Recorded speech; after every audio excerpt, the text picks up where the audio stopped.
Bismillahirrahmanirrahim. Assalamualaikum warahmatullahi wabarakatuh. Alhamdulillahi wa kafa. Wassalatu wassalamu ala rasulillahil mustafa wa ala alihi wa sahbihi wa man wafa wa ba'd. Fa ya ahbaballahi wa ahbab rasulihi sallallahu alaihi wasallam, usi nafsi wa iyyakum bi taqwallahi faqad fazal muttaqun fala tamutunna illa wa antum muslimun. Faqala ta'ala Ya ayyuhalladzina amanu taqullaha haqqa tuqatih wa la tamutunna illa wa antum muslimun. Saudara-saudariku, bersyukur pada Allah Subhanahu wa taala, berbahagia kita diberikan kesempatan kembali untuk beraktivitas sesuai dengan ajal yang telah Allah tetapkan kepada kita semua. Semoga seluruh aktivitas kita sampai pertengahan di bulan Rajab ini diridhai oleh Allah Subhanahu wa taala. Semoga seluruh saudara-saudari kita yang berkehidupan sampai detik ini namun belum beriman diberikan kekuatan untuk beriman dan bersyahadat sebelum wafat kembali kepada Allah Subhanahu wa taala. Semoga para pelaku maksiat diberikan kekuatan untuk bertaubat dan meniti sisa hidup dengan mengisi berbagai amal soleh yang diridhai dan dirahmati oleh Allah Subhanahu wa taala.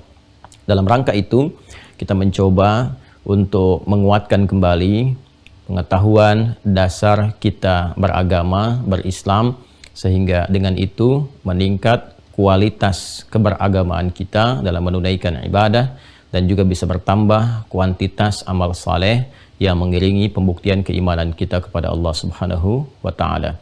Alhamdulillah, di pertemuan yang lalu kita masih dalam pembahasan fikih siam, harapan untuk melapangkan, mentarhib keadaan hati kita sehingga siap menerima apapun yang diperintahkan oleh Allah dalam bulan Ramadan nanti, baik berupa ibadah ataupun meninggalkan segala hal-hal yang dilarang oleh Allah, sehingga dengan itu membentuk karakter moral yang kuat dalam wujud takwa kepada Allah Subhanahu wa taala. Di pertemuan yang lalu kita telah sampai pada pembahasan yang terurut. Dari mulai kita membahas tentang tarhib, mengapa kita berpuasa, kapan berpuasa, dan juga sebelumnya membahas tentang bagaimana cara kita berpuasa. Kini kita akan coba membahas tentang penunaian puasa yang dilakukan pada umat-umat sebelum Nabi Muhammad SAW diangkat menjadi Nabi dan Rasul. Karena Allah sendiri memberikan keterangan kepada kita dalam pembuka perintah puasa itu dengan turunnya Quran surah kedua Al-Baqarah ayat 183 bahwa puasa yang diwajibkan untuk ditunaikan oleh umat Islam pada masa itu hingga kini dan sampai kehidupan berakhir juga pernah diwajibkan kepada umat-umat sebelum umatnya Nabi Muhammad SAW. Allah berfirman, Ya ayyuhalladzina amanu kutiba alaikumussyam kama kutiba 'alal ladzina min qablikum la'allakum tattaqun. Hai seluruh yang telah menyatakan beriman pada Allah Subhanahu wa taala, betapapun kualitas iman kalian, baik itu masih lemah dan keadaannya jauh dari Allah atau bahkan standar sehingga tergerak untuk menunaikan yang pokok namun belum tergerak untuk meningkatkan kuantitas pada yang sunnah, yang nafilah, atau bahkan ada orang yang kuat imannya sehingga jangankan yang fardu, yang sunnah pun ia kejar. Semua itu bisa ditingkatkan, semua itu bisa dikuatkan dengan cara kutiba alaikumussyam, diwajibkan atas kalian mulai detik ini untuk menunaikan ibadah siam. Jadi siam, puasa, manfaat yang pertama seperti yang telah diuraikan di pertemuan yang lalu adalah mampu menguatkan keimanan seorang hamba, mampu mendekatkan seorang hamba dengan Allah Subhanahu wa taala, memperbaiki kekuatan sinyal iman, meningkatkan kualitas ibadah pada Allah Subhanahu wa taala. Kama kutiba 'alal ladzina min qablikum. Ini bahasan pokok kita di pertemuan kali ini. Sebagaimana Allah pun telah mewajibkan pada umat sebelum kalian, la'allakum tattaqun, dan di antara tujuan menunaikan siam itu selain meningkatkan keimanan, menguatkan hubungan dengan Allah, diharapkan terbentuk penguatan karakter moral dalam wujud takwa yang dengan itu menjadi bimbingan kita dalam berkehidupan dan menguatkan karakter kinerja. Bagaimana kita bisa mengeksekusi berperilaku dengan cara yang baik dimanapun kita bertugas dan beraktivitas.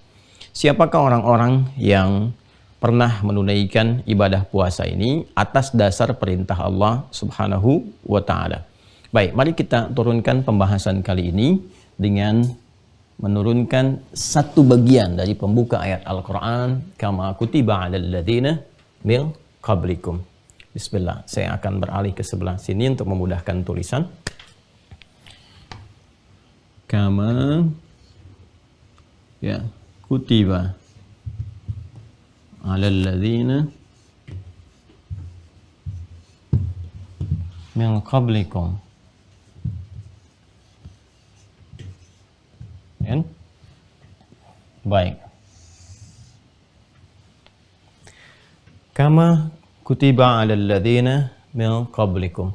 Ada dua hal yang bisa kita gali dari ayat ini, dari keterangan yang Allah sampaikan kepada kita, dan dua pokok inilah juga yang diulas oleh para pakar tafsir dalam beragam tafsir yang bisa kita akses.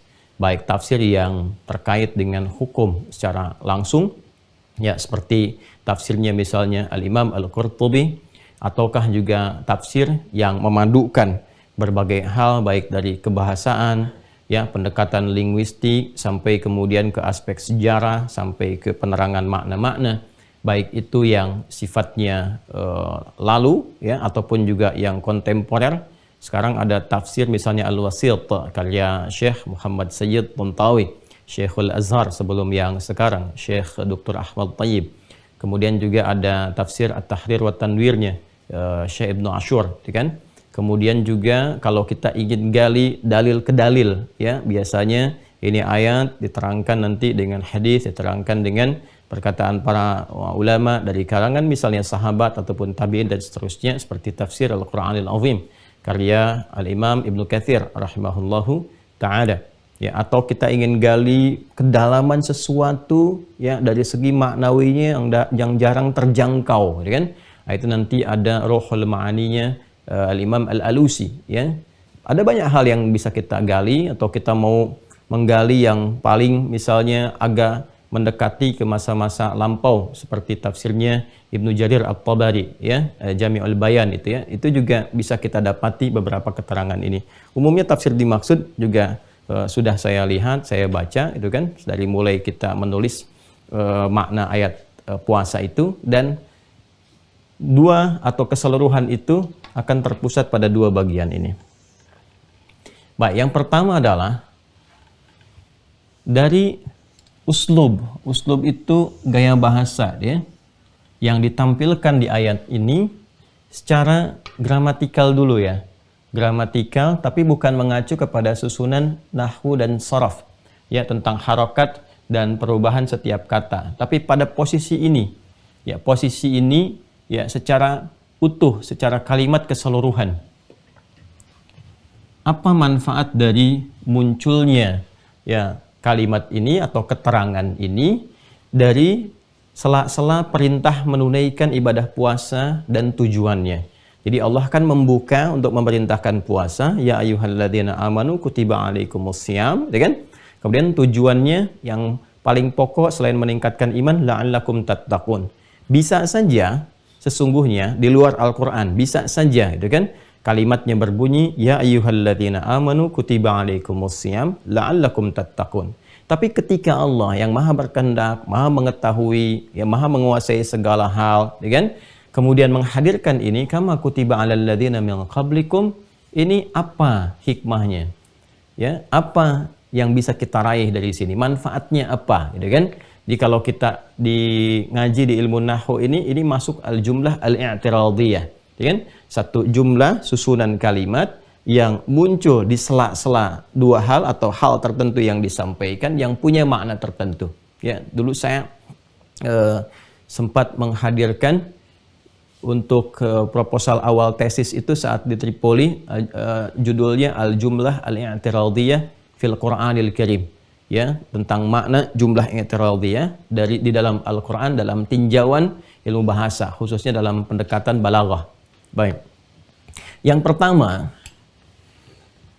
faidah, hikmah atau makna hadirnya susunan keterangan ini di dalam ayat puasa untuk memberikan kesan satu at-tamhid. Ini secara bahasa dulu ya, secara etimologi, supaya kita mengerti nilai rasa bahasa Al-Quran gitu, supaya terasa dulu, baru kemudian kita uraikan pemaknaan yang kedua. Satu bermakna at-tamhid. Ya. At-tamhid itu adalah menghadirkan pembuka pada satu inti yang akan disampaikan.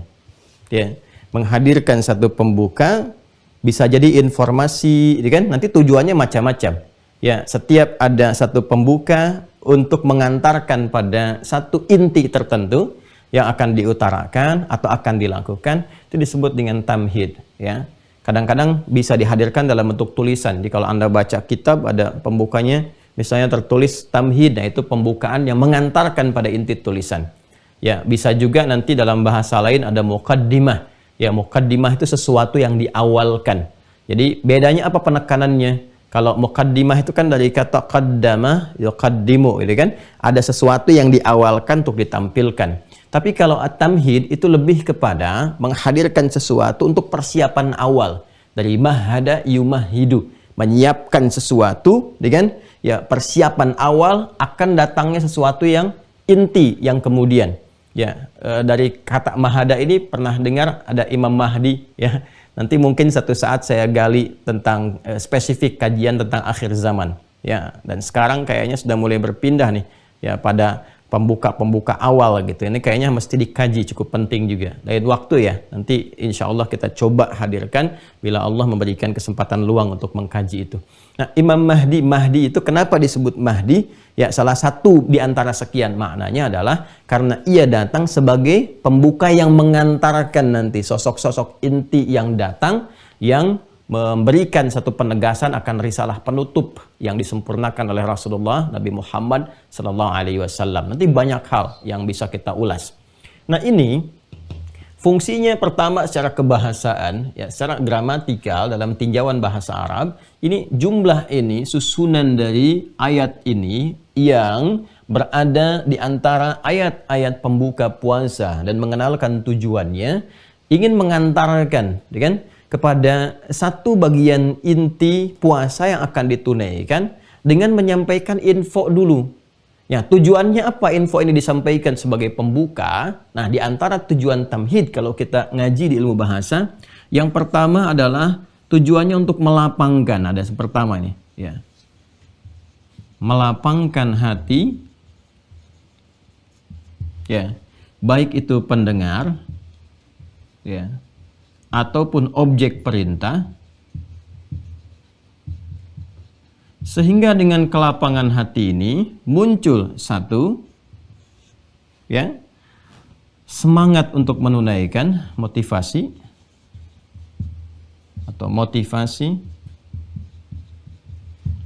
untuk menunaikan perintah, ya, menunaikan perintah.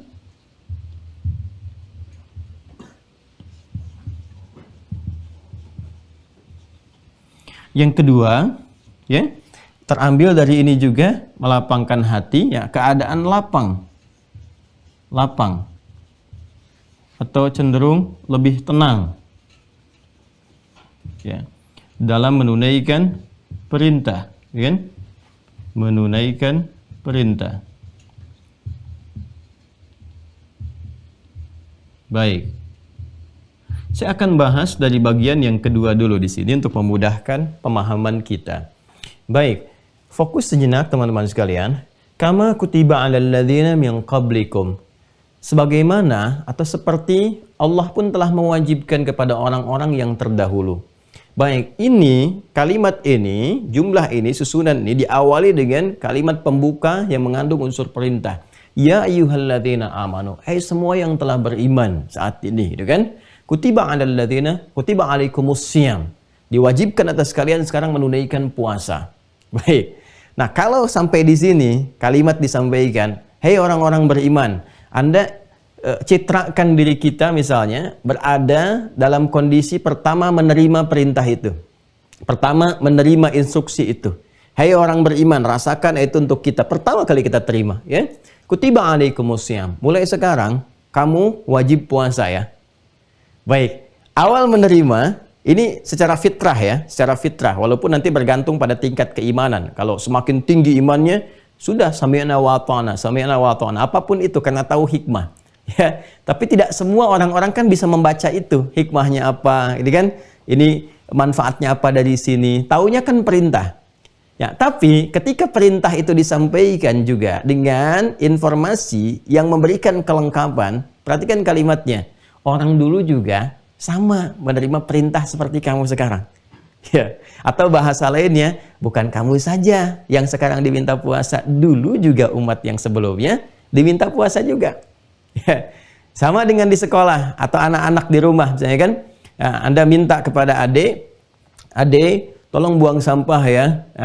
Adik begitu diperintahkan mau buang sampah, loh kok adik mah, kakak juga dulu begitu. Ya, nah, Anda kebayang nggak? Kakak juga dulu begitu, latihan buang sampah. Sekarang fisiknya bagus, terus jadi semakin disiplin, semakin kuat dan sebagainya. Ya, tapi dengan kalimat pembuka saja, dulu kakak juga begitu. Nah, minimal menurunkan satu keadaan di dalam jiwa itu untuk menghadirkan ke lapangan. Jadi agak lega gitu. Ya, ada kesan berbagi dalam menerima perintah itu sehingga seakan-akan tidak dikerjakan sendiri. Keadaan perintah apa yang diinstruksikan itu, ya, bahwa kan seringkali kita menghadirkan atau mendapati sebuah makna satu pekerjaan bila dikerjakan dengan bersama itu rasanya lebih ringan kan, ya.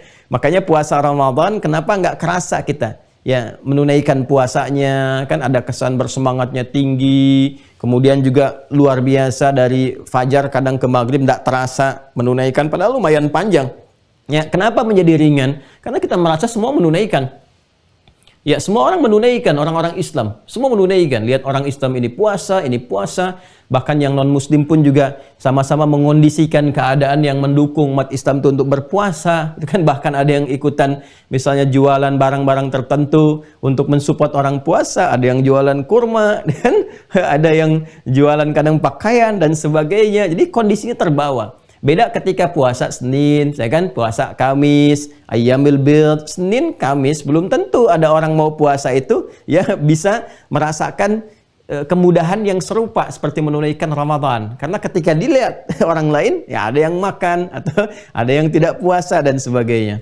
Nah, ini kesan awal yang diterima oleh insan beriman pada masa itu ketika menerima ya ayyuhalladzina amanu kutiba alaikumusiyam. Hai seluruh insan beriman, mulai saat ini diwajibkan bagi kalian puasa. Bukan hanya kalian, orang dulu juga diwajibkan juga. Ya kan? Maka seperti tadi saya sampaikan, ini rasa yang tinggi kalau orang Arab mendengarkan ini tuh rasanya ke hati itu lebih lega gitu. Jadi kalau kita masuk ke dalam nuansa ini, ya, masuk kita ke dalam dzauq nilai rasa bahasa Arab, kita merasakan lebih enak nih. Sama saja dengan logika sederhana yang tadi saya sampaikan, bukan hanya adik, kakak juga dulu begitu. Nah, itu akan menurunkan ya keadaan dalam hati sehingga lebih lapang menerima. Yang kedua, orang pasti akan ada pertanyaan. Ya, bagi insan beriman itu kan ciri khasnya apa? Nah, ini menarik ya. Insan beriman itu ciri khasnya senantiasa membuktikan keimanannya melalui amal soleh. Ya, bahasa singkatnya insan beriman itu ciri khasnya gemar mengumpulkan amal soleh. Ini ciri khas insan beriman. Jadi kalau Anda ingin melihat, mengenali orang-orang yang sejati imannya, real beriman, kan? Maka lihat berapa banyak amal soleh yang bisa dia kumpulkan. Ya, kalau Anda ingin misalnya mencarikan ya pasangan untuk anak misalnya kan, atau ada yang sedang mencari pasangan dan sebagainya, ingin melihat kualitas yang baik dalam imannya, berapa banyak amal soleh yang bisa dia kumpulkan. Kalau Anda ingin misal melihat calon-calon karyawan yang mau diseleksi gitu kan, saya ingin nih dari calon ini karena pokok pekerjaannya mengaitkan dengan nilai-nilai keimanan, ya, misal mau buka travel umrah, kan? Mau buka travel haji, kan harus yang mengerti di situ, kan? Anda ingin mencari yang imannya bagus, lihat kualifikasi di amal solehnya. Karena insan beriman sejati itu ciri khas utamanya gemar mengumpulkan apa? Amal soleh. Ya, amal soleh ini mungkin itu boleh jadi orientasinya bisa berbeda-beda Ya, wujudnya bisa tidak sama. Ada yang senang tahajud, ada yang senang baca Quran, tapi terlihat gitu konsistensi di dalamnya. Nah, itu beberapa pilihan-pilihan itu, arah-arah atau orientasi atau wujud yang berbeda itu disebut dengan wijha. Ya. Tapi kesannya itu dia menampilkan semangat dalam mengejar amal saleh sehingga seakan berlomba satu dengan yang lainnya. Ya, menghasilkan kebaikan. Kebaikan itu dalam bahasa Arab disebut dengan khair, ya jamaknya khairat. Ya. Baik. Jadi kalau kita ingin hadirkan mereka itu ya sedang berlomba-lomba saling mengejar untuk mengumpulkan kebaikan, mewujudkan ini ya tingkat keimanan mereka walaupun wujudnya tidak sama. Ya, ada yang dengan tahajud tampilkan, ada yang nggak mampu bangun malam dengan harta dia berinfak, gitu kan? Ada yang belum bisa dengan harta dia tingkatkan puasa, ada yang dengan Al-Qur'an dan sebagainya. Kita katakan begini, ya kita katakan istabaqu fil khairat. Ya, jadi kalau kita ingin kembalikan ke ayat Al-Qur'an misalnya, ya, ciri mereka itu walaupun berbeda-beda arah dan wujudnya tapi tetap mereka itu berlomba mengerjakan kebaikan. Maka coba dicek Quran surah kedua Al-Baqarah ayat 148. Ya. Walikulli wijhatun huwa muwalliha fastabiqul khairat. Dan fastabiqul khairat. Dan boleh jadi setiap insan beriman itu atau bahkan ada kelompok, gitu kan? Atau bahkan ada komunitas dan sebagainya, itu orientasi amalnya itu berbeda-beda. Ya, wujudnya, bentuknya. Ya, dan ini Masya Allah gitu, kalimatnya tuh menggunakan bentuk general, seakan-akan juga ada komunitas-komunitas insan beriman itu yang menyinergikan ya satu amalan yang sama membentuk kelompok.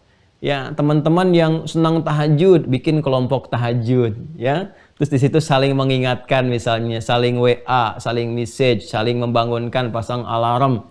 Ada tahajud call misalnya kan. Yang senang di Quran bikin Quran call, atau misalnya one day one juz, one day one surah, one day one ayah dan seterusnya. Itu terus gitu ya.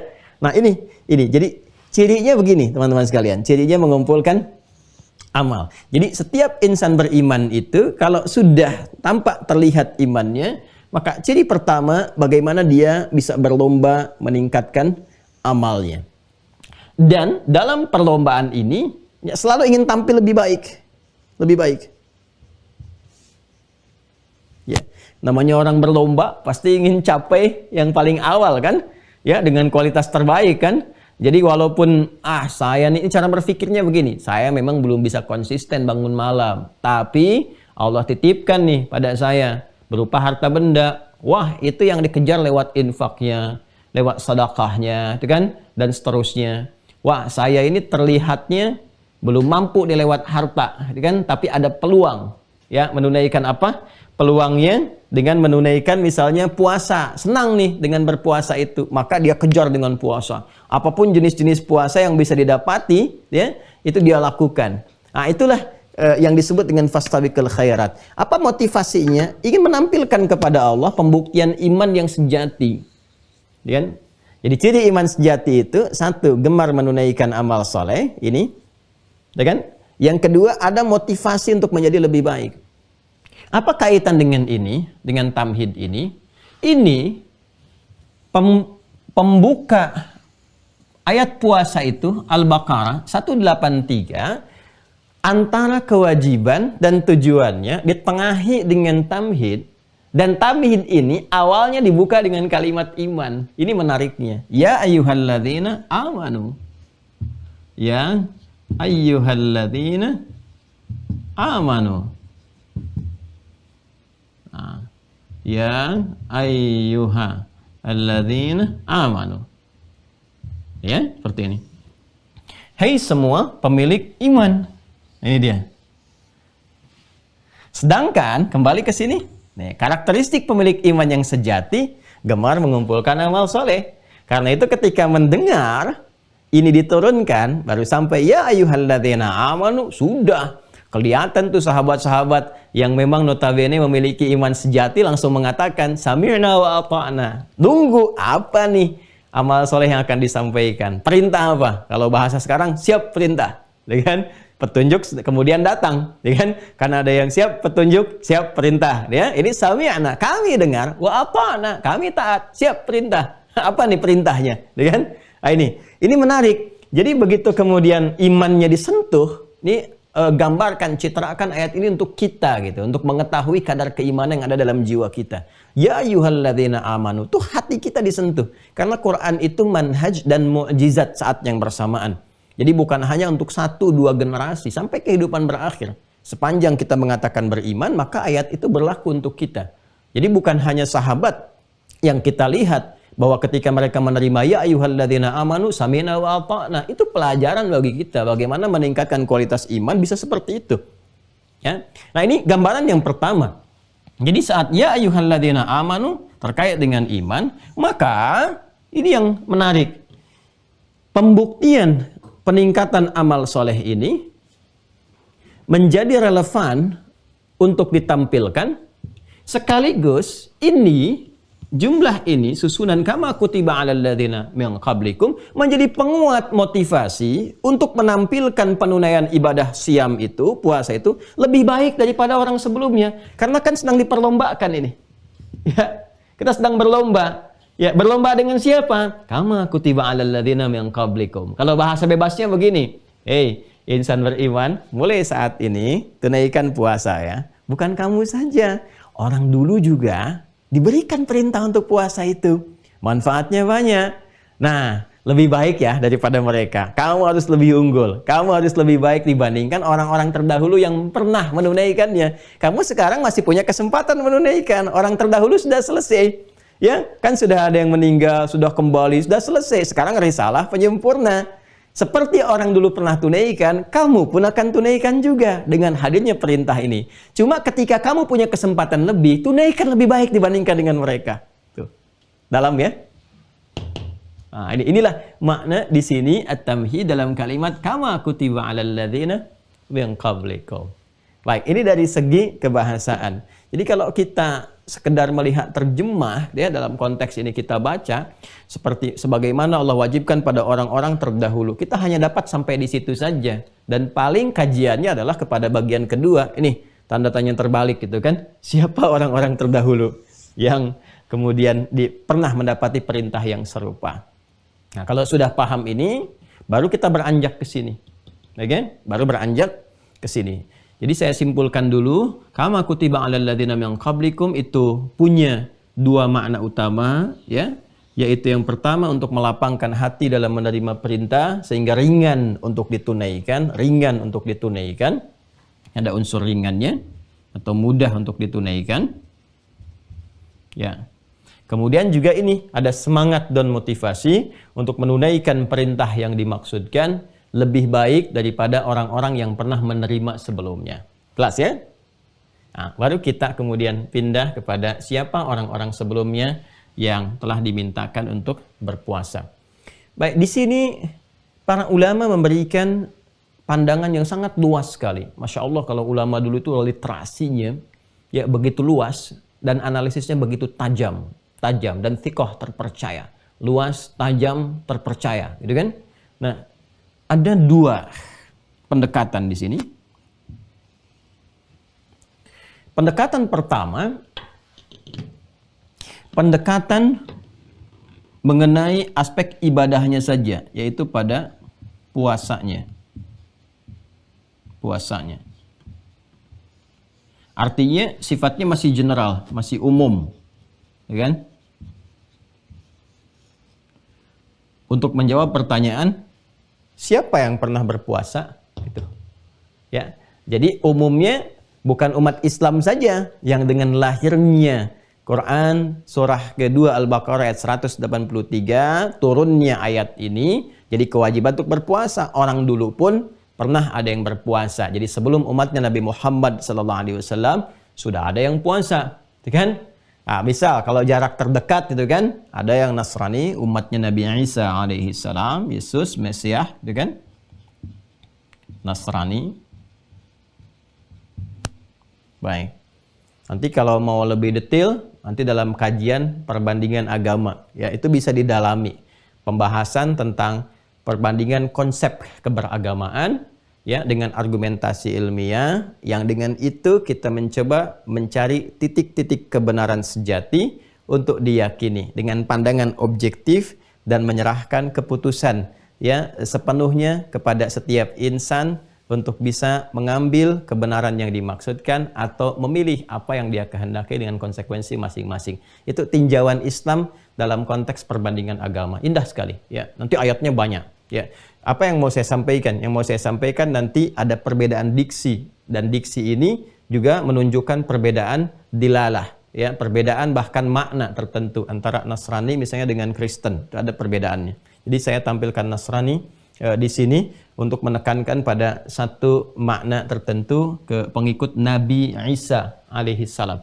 Yang saya maksudkan dengan konteks ini menempatkan Isa alaihissalam, Yesus Mesias, sebagai Nabi, sebagai Rasul, bukan Tuhan. Kan? Nah, ini kita katakan Nasrani. Kemudian ada Yahudi.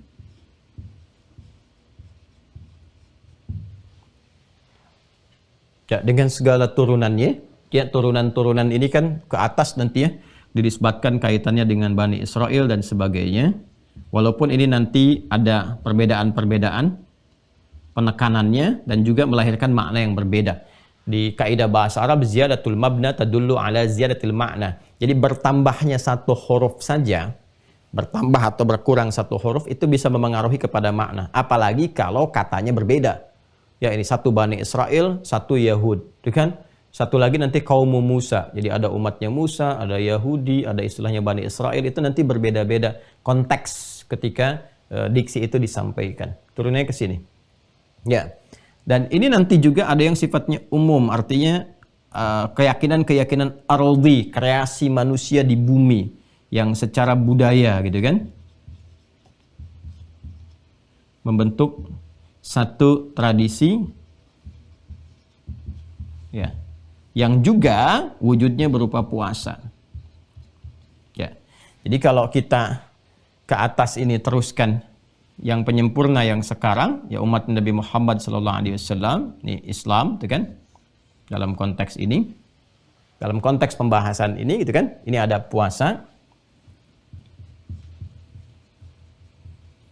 Maka sebelum eranya Nabi Muhammad SAW juga nanti kita turunkan ke bawah, ini ada puasa juga yang ditunaikan. Ini secara umumnya.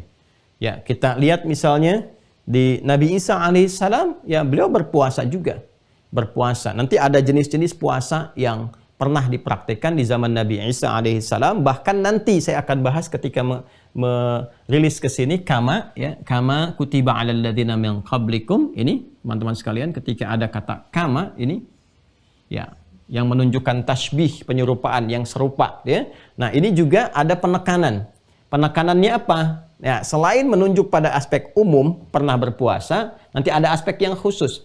Supaya tidak nanti bingung, kita menghadirkan lompatan, kita detilkan dulu ini. Jadi yang pertama yang dibahas oleh para ahli tafsir itu menunjuk keumuman berpuasa. Jadi ini agama samawi pun yang Islam, Nasrani, Yahudi gitu kan, ya dalam konteks dinisbatkan kepada Rasul, ini sudah terlihat berpuasa. Kita bisa cek ya, dari mulai ke atasnya nabi-nabi diturunkan ya. Dari mulai siapa namanya, kalau dinisbatkan kepada Yahudi kadang umumnya kan sering disertakan kepada Daud, Sulaiman, kan? Kemudian ke atasnya Musa dan seterusnya. Ya, maka kita kenal sampai sekarang ada puasa Daud, kan? Nabi Musa ketika dilepaskan dari Fir'aun, orang Yahudi sudah puasa Asyura dan sebagainya. Kemudian juga terus dari segi budaya ke bawahnya, dari kreasi manusia di keyakinan. Artinya agama ardi. Ardi itu yang dikreasikan di bumi, kan? Bukan atas petunjuk wahyu yang dibawa oleh Rasul dalam konteks samawi, mendapatkan wahyu citranya langsung dari Allah Subhanahu wa taala atau dari yang dipertuhankan, dinisbatkan sebagai satu-satunya Tuhan yang menurunkan wahyu. Nah, ini kreasi di bumi. Seperti kita lihat yang sekarang ada Buddha misalnya, ada Hindu misalnya, ya, dan juga ada Konghucu misalnya dan lain sebagainya. Ya, itu juga punya tradisi untuk berpuasa. Ya, tradisi untuk berpuasa dalam bentuk-bentuk yang tertentu yang dimaknai tentunya oleh para penganutnya masing-masing. Jadi tafsiran-tafsiran umum yang pertama, makna yang pertama adalah membawa dalam konteks umum. Jadi sebelum syariat Nabi Muhammad SAW itu diturunkan, memberikan informasi kepada kita. Sebelum umat Nabi Muhammad pun pada masa itu ya sudah banyak yang berpuasa. Umat Yahudi puasa, Nasrani puasa, ya kan? Atau juga ada yang umumnya puasa, penganut-penganut yang lain. Ya, maka umat Islam ketika diperintahkan puasa itu mesti lebih baik dibandingkan dengan orang-orang sebelumnya yang berpuasa ini. Dan anugerah yang Allah berikan motivasinya tinggi. Nanti kita akan lihat kan, ada malam Al-Qadar, ada pahala berlipat, ada ampunan dan sebagainya. Jadi kalau itu diberikan dengan segala keistimewaannya yang belum tentu didapati di masa-masa yang lalu, ya kan? Seharusnya memberikan motivasi lebih untuk semangat menunaikan ibadah yang ditunaikan itu.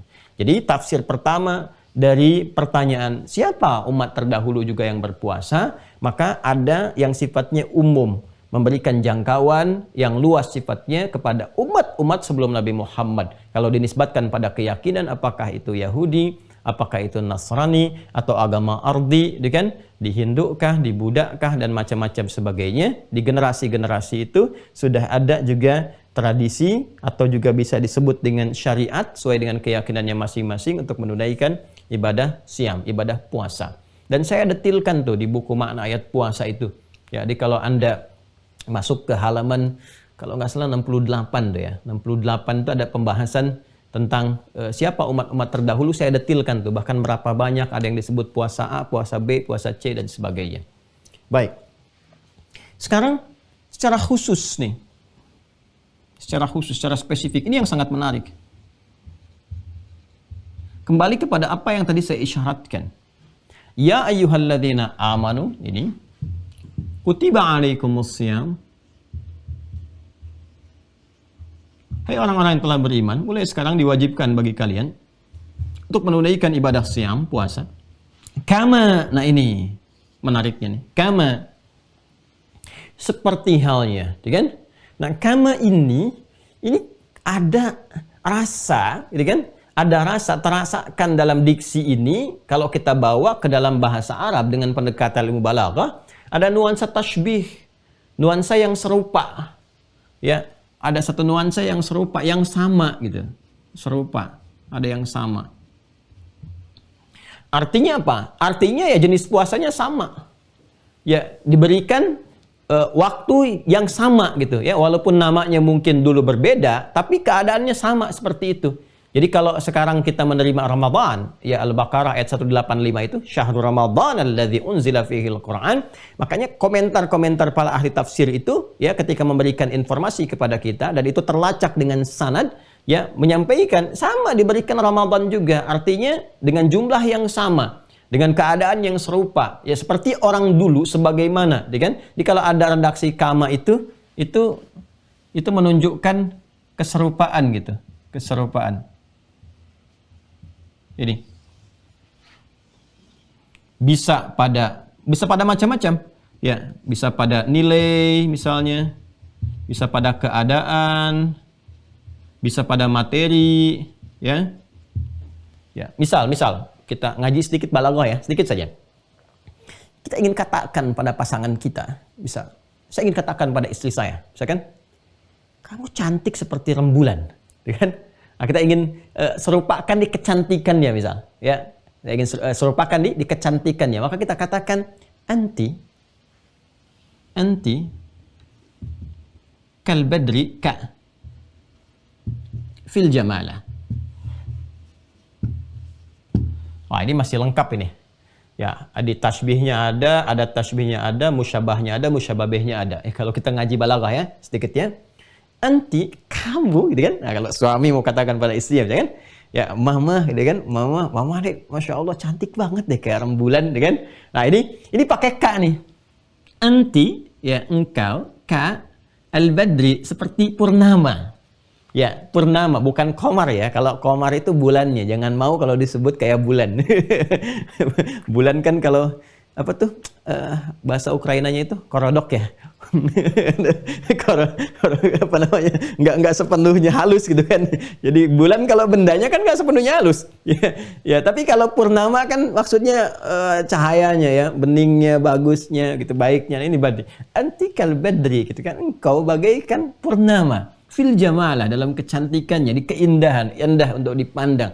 Kan hadis Nabi kan yang tersambung kepada kita menyampaikan di antara sifat baik istri itu dalam Islam apa? Ya, ketika engkau memandangnya, engkau merasa tenang, merasa nyaman, ya, merasakan ketentraman, keindahan, ketenangan. Sama dengan saat melihat purnama gitu, indah, tenang. Maka di bahasa Arab itu ada satu, kalau kita ingin hadirkan pujian, kita hadirkan kepada Allah gitu kan. Nah, ingin menampilkan syukur kepada Allah dengan melapangkan hati pasangan dengan mengatakan anti kal badri fil jamalah. Masya Allah mah kayak rembulan deh itu ya. Masya Allah cantiknya. Kadang-kadang ada dibuang nih ininya nih, kafnya ada tasmiyah dibuang untuk menekankan anti badrun ya. Kalau memberikan pencerahan yang kuat tuh kan, pencerahan yang kuat, atau saat bersamaan itu indah juga, kemudian juga memberikan penerang yang kuat. Kita bisa katakan ke laki-lakinya anta syamsun. Masya Allah, ya kan? Ya. Nah, ini anti kal badri fil jamalah, anta dibalas anta kasyamsi misalnya kan? Ya, anta kasyamsi fil inarah. Masya Allah. Ya. Fil inarah. Suami ke istri, anti kal badri fil jamalah, fa anta kasyamsi fil inarah. Sedangkan engkau layaknya mentari, kan? Dalam memberikan cahaya, penerang, ya, penerang dengan uang belanja, penerang dengan perhatian, penerang dengan kekuatan, ya kan. Matahari itu menyengat kalau ada yang mengganggu, kan, mengeringkan kalau ada kesedihan yang kemudian membasahi pipi dan sebagainya. Itu kan apa yang bisa diambil di surat Yusuf. Kita sedang ngaji tafsir surat Yusuf, ya kan. Makanya kan kenapa ayah diilustrasikan dengan matahari, ya, ra'aitu ahada asyara kaukaba wasyamsa wal qamara. Ya, syamsa itu diartikan kepada ayah, ya kan. Kemudian qamar di sini menunjukkan kepada fisikal keadaan, bukan pada nilai kecantikan atau kegantengan, bukan, tapi keadaannya yang berpotensi menghadirkan keindahan, ya kan. Itu diwujudkan kepada ibu, ke perempuan. Ya, jadi ini kalau kita belajar diksi di bahasa Arab itu tinggi sekali. Nah, ini pakai tasbih nih, kaf. Ya, ada tasbihnya kaf. Jadi kalau kita hilangkan kafnya, kita katakan misalnya anti badrun anta syamsun, ya kan? Nah, kalau sudah kita katakan, ya kita mengidentikan betul, seakan-akan saking tingginya nilai itu melekat pada dirinya, seakan-akan inilah mentarinya gitu. Ya, makanya ada kan lirik yang mengatakan kepada Rasulullah dalam syair itu anta syamsun, ya, anta badrun. Dengan bahkan nanti ada qamarun juga. Jadi disebutkan semua sifat mulianya. Ya, beliau ini penerang, pemberi cahaya dengan izin Allah, dengan mendatangkan hidayah, nunjukkan kepada kebaikan, minal zulumati ilan nur, gitu kan. Apalagi misalnya menampilkan keindahan-keindahan sehingga sahabat banyak berkomentar. Kata Anas bin Malik, tidak ada yang paling indah ditatap di muka bumi ini dari kalangan makhluk kecuali wajah Rasulullah SAW, kan? Dan tidak ada yang memberikan ketegaran, perhatian dan sebagainya, merasakan seperti ibu merasakan keadaan anak, kan? Ya, kecuali Rasulullah itu yang dilukiskan di penghujung surah At-Taubah itu, ya, laqad ja'akum rasulun min anfusikum azizun 'alaihi ma 'anittum harisun 'alaikum bil mu'minina raufur rahim. Sehingga banyak kemudian orang-orang pada saat itu memberikan madah, pujian kepada Nabi sallallahu alaihi wasallam atas dasar syukur pada Allah Subhanahu wa taala dengan menyebut syamsun, qamarun, kemudian badrun dan sebagainya. Nah, ini pakai tasbih kaf. Ini menunjuk keserupaan dalam ada nilai, keadaan atau materi. Apa hubungan dengan ayat yang sedang kita kaji? Ini ada kaf. Ya. Maknya ini kembali ke siam ke sini. Ya. Gitu. Maknya kembali ke siam ke sini. Ya ayyuhalladzina amanu, hai semua orang yang berpuasa, kutiba alaikumus siam. Diwajibkan atas kalian mulai saat ini untuk menunaikan ibadah puasa, siam. Ya, kama sepertinya puasa ini, itu yang ini nih, siam ini. Kutiba 'alal ladzina min qablikum, diwajibkan pula pada umat sebelum kalian. Nah, ketika sudah menggunakan kaf di sini, berarti ada keserupaan dalam bentuk siamnya. Karena ini menggunakan alif lam, asyam, bukan siamun. Kalau siamun itu umum sifatnya, mau puasa bagaimanapun. Tapi kalau sudah pakai alif lam, yang telah kita bahas dulu.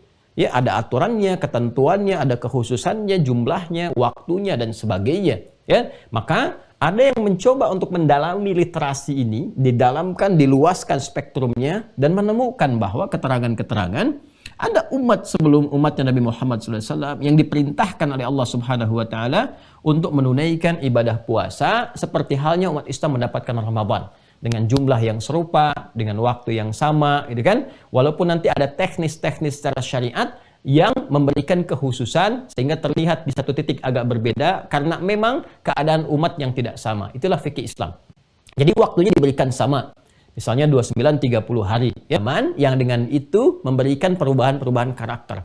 Makanya sering saya katakan, Islam tidak menghambat kemajuan zaman, tapi mengapresiasi, menerima, mengakomodir semua itu dan memberikan satu pedoman yang menjaga kemajuan itu tidak meruntuhkan nilai-nilai kemanusiaan. Jadi bagaimana kemajuan itu tidak menghancurkan kehormatan manusia, tapi membawa maslahat untuk manusia, maka Islam datang dengan pedoman-pedoman yang mengarahkan itu. Dan dahsyatnya itu berlaku sampai kehidupan berakhir. Ya, dari awal risalah diberikan, dari 15 abad yang lalu sampai dengan sekarang, nggak pernah berbenturan. Ya, jadi keliru kalau ada yang membenturkan Islam misalnya dengan kemajuan, menghambat dengan hukumnya, itu belum paham. Ya, belum paham tentang makna-makna di balik hukum dan sebagainya. Balik ke sini. Kalau begitu siapa ini yang mendapatkan anugerah ini? Nah, di sini ada dua pendapat. Pendapat pertama, ya, disebutkan dengan redaksi Ahlul Kitab. Kitab. Saya disebutkan dengan redaksi apa? Ahlul Kitab. Jadi karena kita waktunya terbatas ya, jadi saya ambil keumuman ya. Nanti kalau mau detail, ya, dibaca di buku yang sudah saya tuliskan dengan referensi-referensi saya telah terangkan ya. Ini dari mana, dari mana, dari mana. Kalau nanti untuk pendalaman, boleh yang sudah mengaktifkan akun Mira. Nanti pas sesi pendalaman kita bisa elaborasi dengan lebih dalam lagi. Kalau ahli kitab berarti mencakup ke sini. Bisa Yahudi, bisa Nasrani. Ya? Jadi kalau ya ahlal kitab, ya ahlal kitab, ya ahlal kitab, imma minan nasara atau minal yahud. Baik kalangan Nasrani ataupun Yahudi. Jadi selain umatnya Nabi Muhammad SAW, kan, yang diberikan kesempatan menunaikan ibadah siam, kan, ternyata ketika dilacak, ya, ahli kitab dulu pun mendapat kesempatan yang sama. Jadi umatnya Nabi Isa alaihissalam itu mendapatkan kesempatan puasa dengan waktu yang serupa, keutamaan-keutamaan yang diberikan, kan? Umatnya, ya, nabi-nabi bagi kaum Yahudi juga mendapatkan kesempatan yang serupa untuk menunaikan ibadah puasa dengan jumlah yang sama. Ya, 29-30 hari, kan? Dengan keistimewaan-keistimewaan yang diberikan, kan? Dengan keadaan-keadaan yang ditampilkan sesuai dengan maslahat mereka. Ya, ini diberikan kesempatan yang serupa. Ada yang khusus menyebutkan spesifik ya di antara ahli kitab ini yang dimaksudkan mendapatkan persis seperti serupa itu di zamannya Nabi Isa alaihissalam bagi umat Nasrani. Ya. Tapi baik untuk yang spesifik umat Nasrani di sini, umatnya Nabi Isa alaihissalam, ataupun juga dimaknai ahli kitab Nasrani dan juga Yahudi, ada fakta yang disepakati juga ya dan bisa diruntut dalam sejarah bahwa ketika mereka diperintahkan untuk menunaikan serupa jumlahnya sebulan penuh sama, kan? Punya nilai keutamaan yang serupa dengan Ramadan, jumlah 29 atau 30 hari. Nah, cuma ada satu pengaruh dari karakter. Dan ini selalu terbawa gitu kan di genealogi Yahudi. Ya, kita belum tuntas ya membahas genealogi Yahudi itu. Di antara karakteristiknya itu ya agak yang membuat unik tapi kadang-kadang membawa ke aspek negatif. Itu seringkali ngeyel terhadap sesuatu. Sehingga membentuk bukan kreativitas ya. Kalau kreativitas itu kan melahirkan hal baru gitu yang bermanfaat. Kalau ini maka di syariat disebutnya bid'ah. Bid'ah itu membentuk sesuatu yang baru tapi lebih cenderung kepada aspek yang negatif gitu ya. Nah, ini jadi merubah ini ya dengan timbangan-timbangan pikiran-pikiran tertentu, pengen-pengen tertentu sehingga keinginan-keinginan dari nafsu ini mengalahkan hikmah dan maslahat yang sudah Allah tetapkan, yang Maha mengetahui tentang kehidupan kita. Apa wujud spesifiknya?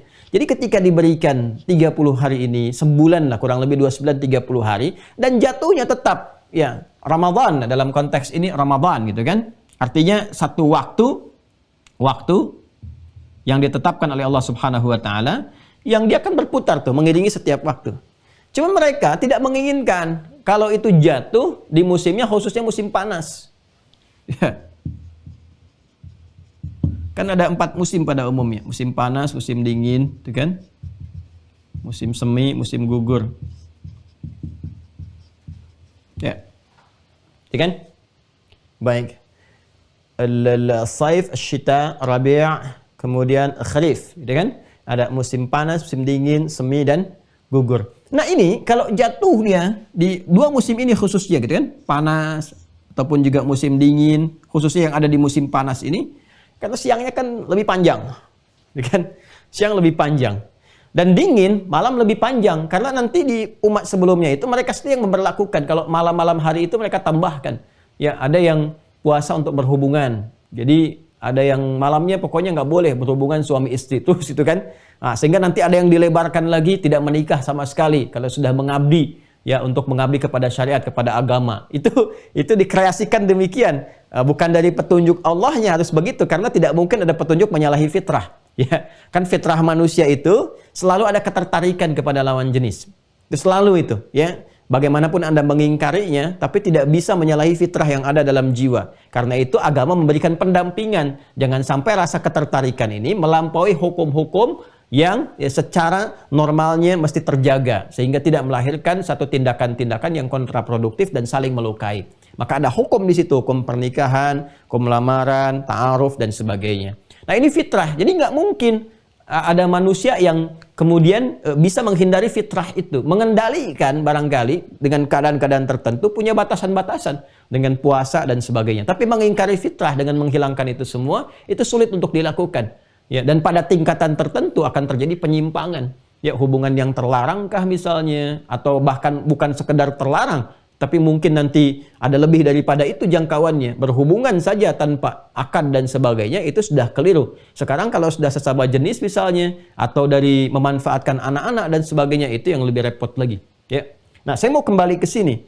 Jadi, ada yang menghadirkan satu, pokoknya bukan hanya siangnya nggak makan, nggak minum, malamnya pun nggak boleh hubungan suami istri misalnya. Dan nanti suasana itu terbawa. Di awal-awal masa ayat ini turun, ya ada sebagian yang tahu tentang ini, ya umat-umat di masa lalu itu, ada yang memahami apakah malamnya nggak boleh hubungan, kan? Ya dikonfirmasi ke Rasulullah, ya Rasulullah, apakah sama dengan yang dulu, ya kan? Nggak boleh hubungan suami istri di malam harinya. Lalu jawab turun wahyu yang Al-Baqarah ayat 187 itu, kan rangkaiannya 183, 184, 185, 186, 187 itu rangkaian ayat puasa yang saya bahas juga. Maka turun ayat 187. Ya uhilla lakum lailatas siyami rafathu ila nisaikum. Ya hunna libasul lakum wa antum libasul lahunna. Malam hari gak ada masalah. Ya, Allah turunkan ayat. Kalau malam hari gak ada masalah. Ya, engkau bisa bercumbu, engkau bisa saling merayu, engkau bisa dan sebagainya gitu kan, melakukan hubungan suami istri gak ada masalah. Ini waktunya diatur. Ini yang untuk fajar sampai ke maghrib ibadahnya seperti ini. Malam harinya ada ibadah-ibadah seperti ini, gitu kan? Dan aturan-aturannya begini, ini yang dibolehkan di siang hari terjadi, tapi ini yang dilarang di siang hari dilakukan. Ini yang malam hari silahkan dikerjakan. Ini ada ibadah keutamaan yang mendukung puasa di siang hari. Kalau engkau kerjakan malam harinya, akan mensupport kekuatan di siang harinya. Ya kan? Nah ini ada beberapa bagian-bagian yang dijelaskan. Nah ini terbawa suasana ini.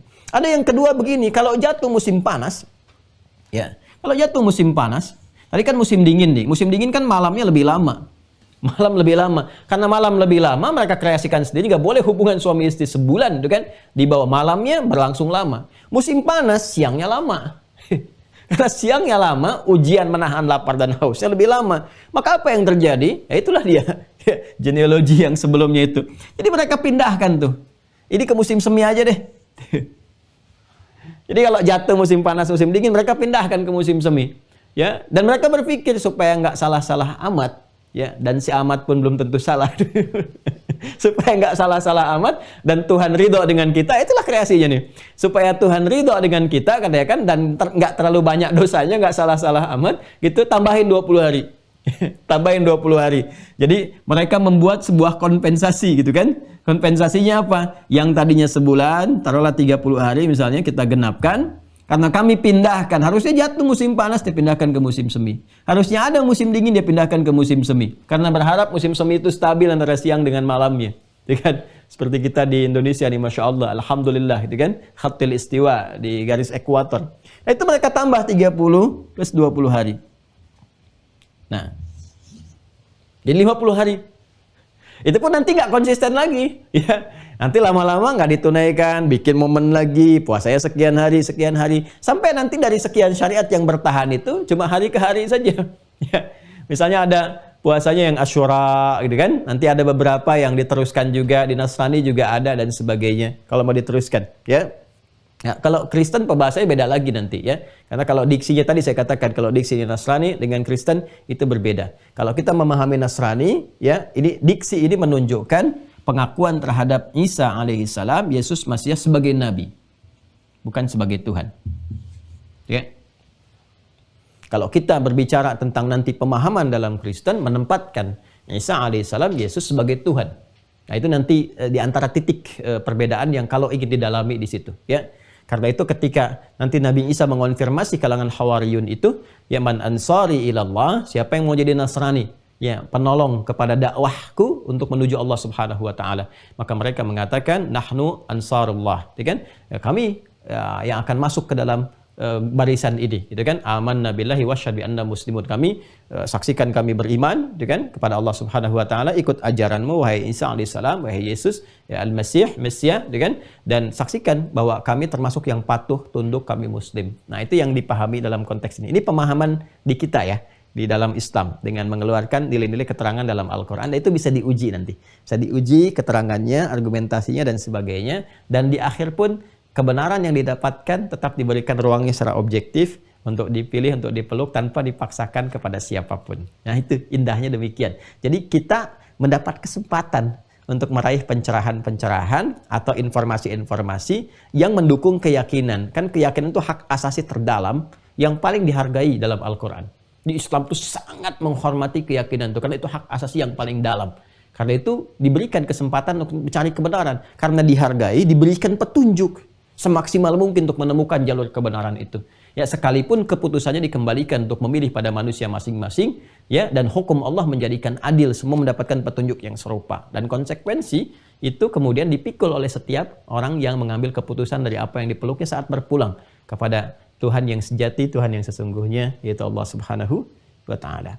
Nah, dari kondisi-kondisi inilah kemudian muncul tamhid ini yang tadi saya utarakan.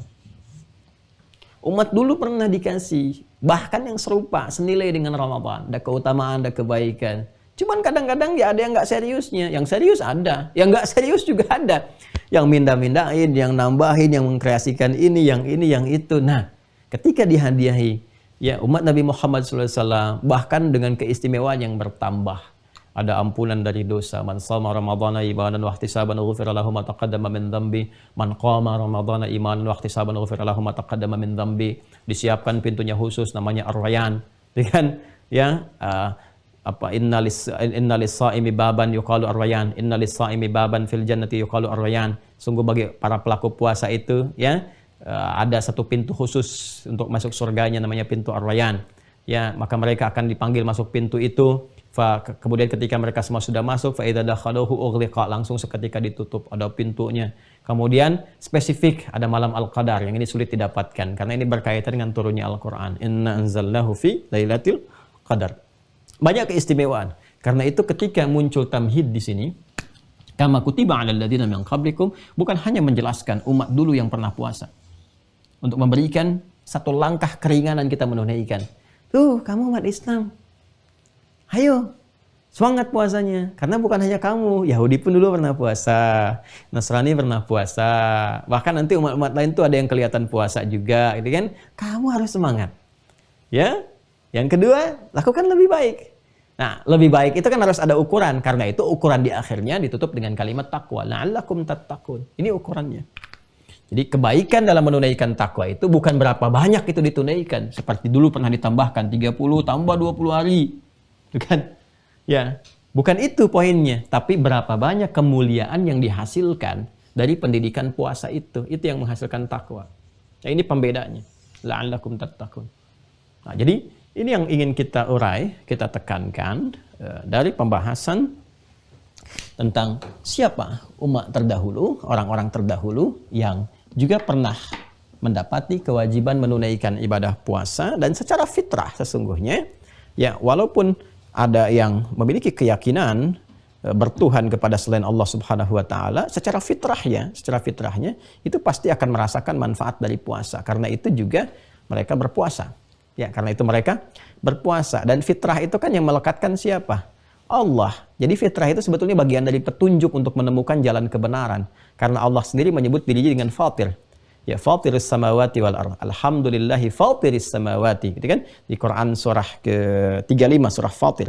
Ya, dan yang melekatkan dengan sifat Fatirnya itu kecenderungan untuk mendekat kepada syariat dan mendekat pada kebenaran itu disebut fitrah namanya.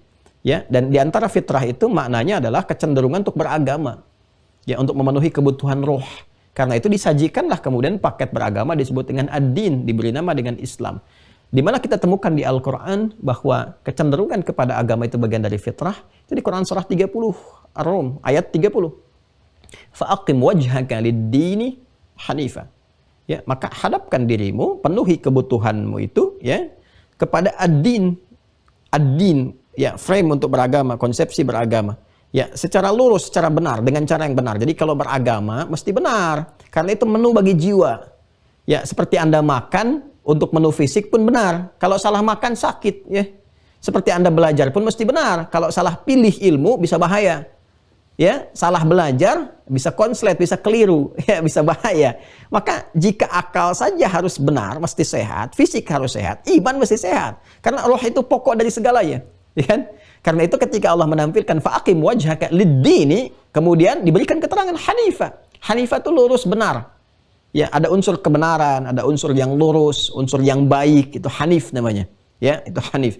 Jadi kalau kamu mau beragama yang baik, yang lurus, yang benar. Lalu kita bertanya, apa din yang benarnya ya Allah? Maka dijawab nanti di Ali Imran, ya ayat 19. Innad dina indallahil Islam. Ya, ini disajikan namanya Islam. Ya. Lalu kemudian bagi orang-orang yang ingin mengenal ditampilkan. Kalau ragu, kalau nggak yakin, riset. Ya. Jadi biasakan secara ilmiah kata Al-Qur'an tuh. Jangan menuduh. Ya, kalau ragu sambil nuduh itu bahasa Arabnya roib namanya. Ya, kalau ragu saja syak. Ragu sambil nuduh itu raib namanya. Ya, raib. Karena itu pembuka Al-Baqarah itu menghadirkan kesan ilmiah yang tinggi. Ya, jadi Islam itu punya tradisi ilmiah yang kuat. Dzalikal kitab la raiba fi. Al-Qur'an ini sebagai sumber keislaman, keterangan pokok keislaman, itu nggak ada keraguan dan tidak ada celah harusnya untuk menuduh. Kalau Anda ragu, riset kata Quran itu, jangan nuduh. Ya, masa ragu nuduh, yang belum tahu itu cari tahu, bukan mencela, bukan menuduh. Ya, setelah meriset, komparasikan dan tidak harus memaksa. Ya, oke, di Islam itu indah kalau kita berislam dengan benar, ngaji Quran yang benar, ya itu tidak diperkenankan. Bahkan mencela keyakinan-keyakinan yang lain pun itu kan, ada orang berkeyakinan jangan dicela. Ya, karena takutnya dengan ketidaktahuan itu balik mencela nanti. Ya, mencela Allah Subhanahu wa taala, mencela Rasulullah. Ya, tampilkan narasi ilmiah, argumentasi yang benar, ya, tradisi-tradisi ilmiah yang baik, silahkan. Dan pada ujungnya la ikraha fid din. Ya, tidak ada paksaan. Itu indahnya. Ya, bahkan kalau Anda ragu tadi, ya secara ilmiah, secara argumentasi ilmiah dikaji di data. Anda ragu dengan Quran, silahkan riset isinya. Atau kalau Anda mengatakan ini rekayasa Nabi Muhammad, tulisan Nabi Muhammad kan manusia, ya kan? Beliau manusia. Jadi kalau seorang manusia bisa membuat, berarti manusia lain pun punya potensi yang sama bisa membuat. Apalagi tingkat kecerdasan masa sekarang itu bisa lebih tinggi, semakin meningkat, informasi semakin banyak, ya. Ya, kemudian terkumpul jadi data, jadi pengetahuan. Jadi potensi pintarnya bisa lebih tinggi. Kalau pintar bisa lebih tinggi, berarti bisa bikin itu. Kenapa Shakespeare nggak bisa bikin seperti Al-Quran? Padahal sastranya, pujangganya macam tinggi. Ya, kalau Anda mampu buat seperti Quran. Ya, kalau nggak mampu, ya buat misalnya 10 surah saja. Di Al-Isra itu. Nggak mampu, ya 1 surah saja. Di Al-Baqarah ditutup itu kan, di ayat yang ke-23. Ya, wa in kuntum fi raibin mimma nazzalna ala abdina, kalau kalian ragu juga nuduh. Ya, terhadap Al-Quran yang kami turunkan, kata Allah, dengan keagunganku kepada hambaku yaitu Muhammad sallallahu alaihi wasallam. Kalian tuduh itu rekayasa Nabi Muhammad, ya kan? Kalian tuduh itu buatan Muhammad sallallahu alaihi wasallam, yang pedoman yang dihasilkan dari kreasi Nabi Muhammad. Silahkan datangkan yang semisalnya. Tentu kalian akan lebih mampu. Kenapa? Karena Muhammad seorang ummi sallallahu alaihi wasallam. nggak pernah belajar cara menulis, nggak pernah belajar cara membaca, ya kan? Nggak bisa menulis, nggak tahu cara membaca bagaimana. Karena itu Allah jadikan ummi Nabi Muhammad SAW untuk menguatkan mukjizat Al-Quran. Supaya orang nggak bisa menuduh ini buatan Muhammad SAW. Punya karya apa Nabi Muhammad itu sebelum jadi Nabi? Nggak ada karya tulisan yang ada. Nggak ada syair yang pernah dibuat. Nggak ada. Ya. Karena itu semua celah ditutup dulu. Semua celahnya ditutup gitu. Nah jadi ini sesuatu hal yang sangat menarik gitu kan. Ya, ini menarik dalam syariat itu. Kembali ke Quran surah 30 ayat 30. Ar-Rum ayat 30. Fa'aqim wajhaka lid-dini hanifa. Setelah engkau bisa mendapatkan riset agama yang benar, tuh kan? Engkau yakin dengan itu, lalu engkau peluk itu, masuk Islam misalnya, maka jangan sekedar masuk. Ya, tunaikan semua nilai keislaman dengan baik. Tegakkan dengan lurus, ya. Apa yang diperintahkan dikerjakan, apa yang dilarang ditinggalkan. Itu aja dulu, ya. Dan itu akan memenuhi kebutuhan roh, makanya ditampilkan menuruhnya dalam bentuk ibadah. Salat itu menuruh. Roh itu kan butuh ketenangan. Ya, jiwa kita kan butuh ketenangan. Ketenangan itu yang kemudian memberikan sinyal-sinyal kebaikan dalam membentuk ikatan pengetahuan dan menginstruksikan. Jadi kalau hatinya nggak tenang, pikiran akan terpengaruh. Kalut pikiran, hati nggak tenang tuh pikiran juga ikut gelisah. Ya, kalau pikiran sudah gelisah, nggak bisa baik mengambil keputusan. Anda sedang gelisah, ngambil keputusan susah. Anda panik, ngambil keputusan susah. Ya, ibu ini, anak ibu ini ada musibah begini, baru dengar musibah kan langsung terpikir begini begitu, panik. Dalam panik itu nggak bisa ngambil keputusan yang baik, kan? Nah, itu kan keadaan dari jiwa. Makanya harus ada ketentraman dalam jiwa. Menu-menu yang ditampilkan dalam agama itu harus memberikan manfaat langsung pada jiwa. Ketenangan, kan? Kemuliaan, pengentasan sifat-sifat yang negatif, karakter-karakter negatif, ya. Karakter negatif yang ada pada nilai rasa. Ada nggak solusi untuk mengatasi dendam? Solusi mengatasi iri hati. Kan iri hati itu bukan iri pikiran. Iri akal kan nggak ada. Iri hati yang ada. Ya kan? Dendam, iri hati, riya, sum'ah. Dan itu penyakit hati semua. Nah, menu-menu di syariat, di agama itu mesti mengentaskan semua itu sekaligus menguatkan karakter moral yang baik untuk mendukung akal dan fisik untuk bekerja lebih mulia, lebih bagus. Nah, ini semua dijelaskan. Dan mesti ada keterangan yang jelas karena ini beragama dari Tuhan. Tuhannya langsung yang perintahkan, kan idealnya begitu. Tuhannya yang perintahkan, ya, kemudian menerangkan dalilnya apa, ayatnya apa, dicontohkan kepada kita lewat utusan, diterangkan hikmahnya, dan indahnya ketika Islam menyajikan menu itu dijelaskan semua, terpenuhi semua unsurnya. Jadi sulit untuk kita menghindar, ya, dari kebenaran Islam itu susah. Dari konsepsi agamanya lihat sholat, dalilnya ada. Dalilnya jelas, di Quran banyak menunjukkan bahwa itu perintah langsung dari Rabb. Dari Tuhan, dari Allah Subhanahu wa Ta'ala. Kemudian apa lagi? Caranya dijelaskan, Nabi jelaskan. Makanya orang sholat, para orang Islam sholat, nggak ada yang beda, caranya semua sama. Dari bacaan, ya Anda mau di Meksiko, ya mau di Brazil, mau di Singapura, di Singaparna, ya atau misalnya, ya taruhlah di Amerika, di Indonesia, ya di Chicago dan sebagainya, itu sholatnya sama semua. Ya dari awal sampai akhir nggak ada yang beda. Nggak ada orang sholat di Amerika pakai bahasa Inggris. Ya, semua pakai bahasa Arab, semua sama. Caranya, dijelaskan hikmahnya. Manfaatnya apa? Ya, ini kalau dikerjakan manfaatnya apa? Ke jiwa apa? Ke perilaku apa? Dijelaskan. Ke hati melahirkan ketenangan. Ala bi dzikrillahi tatma'innul qulub. Yakinkan pada dirimu kalau zikirmu benar, hatimu akan tenang. Dan salat disebut zikir. Wa aqimus salata li dzikri. Ke perilaku apa? Tanha 'anil fahsya'i wal munkar. Inna salata tanha 'anil fahsya'i wal munkar. Ke peningkatan akal apa? Ya, penambahan pengetahuan. Wattaqullah wa yu'allimukumullah. Tingkatkan takwamu kepada Allah, akan terjadi peningkatan pengetahuan. Sedangkan sholat bagian dari takwa. Dzalikal kitabu la raiba fihi hudal lil muttaqin. Siapa orang takwa itu? Alladzina yu'minuna bil ghaib wa yuqimunas shalah. Semua dijawab gitu. Ya, karena itu jadi kebutuhan pokok untuk jiwa. Maka diteruskan kembali ke Quran surah 30 ayat 30. Fa'aqim wajhaka lid-dini hanifa. Kalau sudah tahu tentang kebenaran agama, maka kerjakan dengan baik. Kerjakan dengan benar, ya, dengan lurus, kemudian fitratallah. Fitratallahi allati fataran nasa 'alaiha. Itulah fitrah berkehidupan bagi semua manusia. Ini sebetulnya semua manusia itu punya kecenderungan untuk memenuhi kebutuhan roh. Dan tidak ada yang paling ideal kecuali agama. Ya, kecuali agama. Jadi nggak bisa tidak bertuhan itu. Ya, konsepsi ateis itu ya, tidak bertuhan itu sebetulnya tidak ideal dan nggak ada, nggak susah mendapati itu karena kita butuh Tuhan.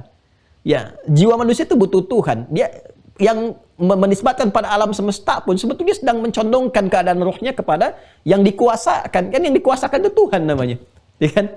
Ya, jadi ateis itu tidak bertuhan, bukan anti Tuhan. Salah kalau menyebut anti Tuhan. Ya, jadi secara logika sudah keliru. Kalau Anda mengatakan ateis anti Tuhan, itu secara logika sudah salah. Yang nggak bertuhan kan nggak mungkin anti. Namanya nggak bertuhan, bagaimana anti Tuhan? Jadi ada ateis, ada antiteis, itu beda. Ya.